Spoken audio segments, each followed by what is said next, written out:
Instituto Edésio Passos. Cidadania, democracia e liberdade. O que a gente percebe é que as pessoas não se deram conta da profundidade das mudanças que ocorreram na legislação do trabalho. Então é importante que se diga que as questões relativas foram 3 grandes mudanças, eu acho que são 3 grandes eixos que são importantes as pessoas compreenderem. Um diz respeito à vida entre patrões e empregados, o dia a dia desta relação, na gestão do tempo, ou seja, do horário de trabalho, na forma de remuneração.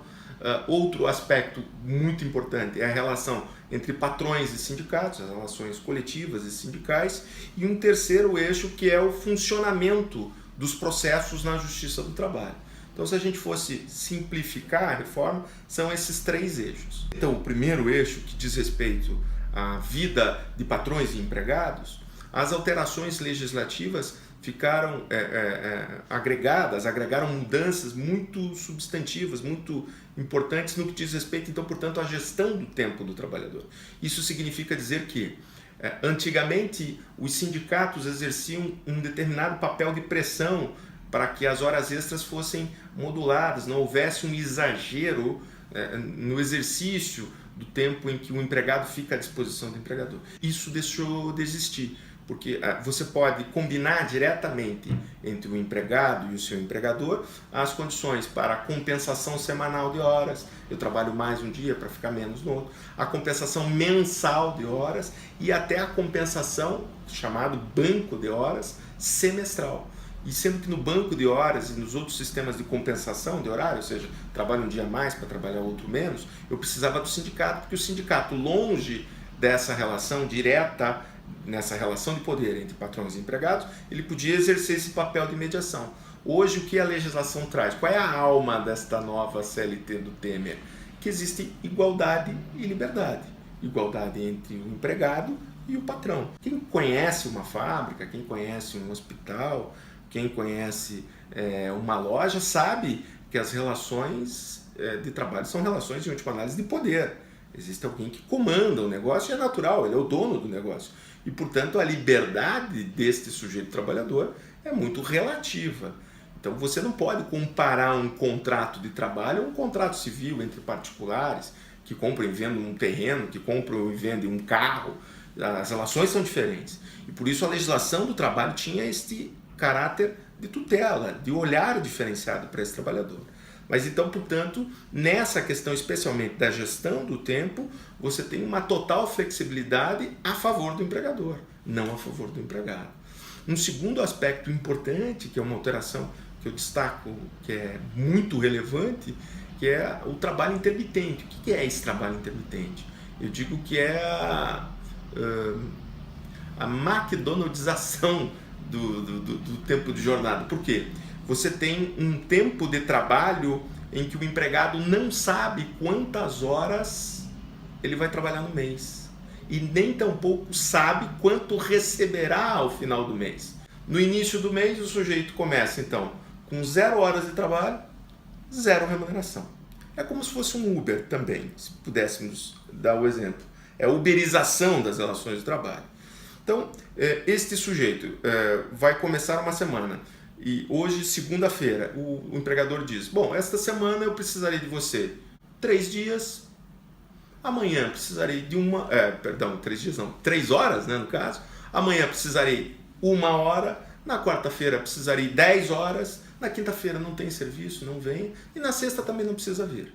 Na outra semana, o sujeito terá reconfigurado os dias e horários de trabalho, ou seja, o trabalhador perde a condição de planejar a sua vida.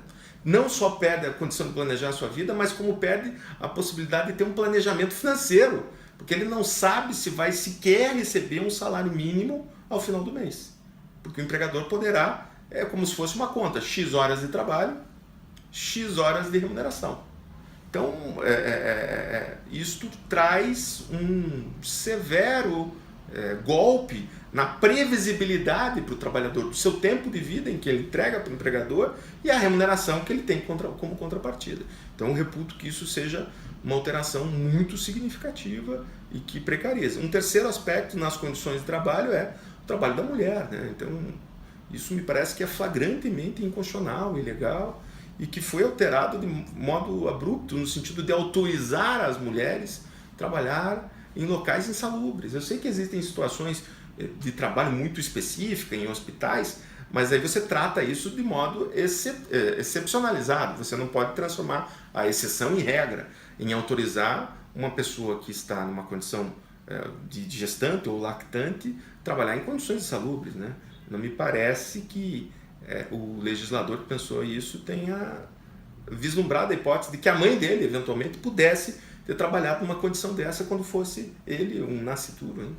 Então, assim, há, de maneira geral, nas alterações legislativas da CLT, situações muito esdrúxulas, que não combinam com a nossa tradição, que não combinam com o estágio civilizatório que o Brasil chegou, de construção de relações pessoais, humanas e de capital e trabalho dignas. O que a gente viu nessa alteração legislativa é um grande retrocesso.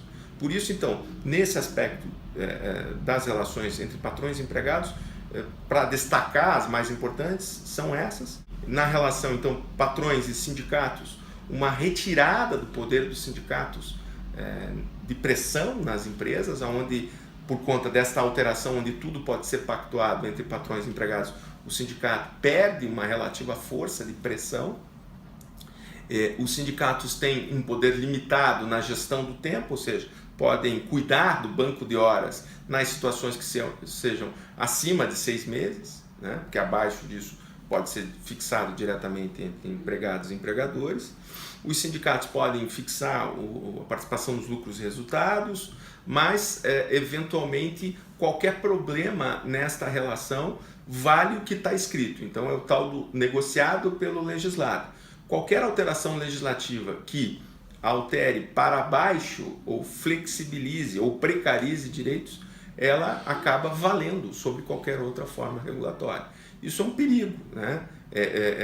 Porque isso pode trazer enormes prejuízos, além dos já existentes na alteração da legislação e que podem se traduzir em fortíssimas reduções de direitos, o que é ruim para um país que pretende se desenvolver econômica e socialmente. E, por último, o terceiro eixo, é importante dizer que o acesso ao judiciário, o acesso à justiça do trabalho, que tinha uma forma descomplicada, sem ônus para o trabalhador, acaba incorporando uma lógica que é da justiça comum, onde eu tenho o pagamento de honorários, onde eu tenho que pagar custas, onde a comprovação para isenção dessas custas, ou seja, justiça gratuita, fica mais amarrada e difícil. Portanto, você tem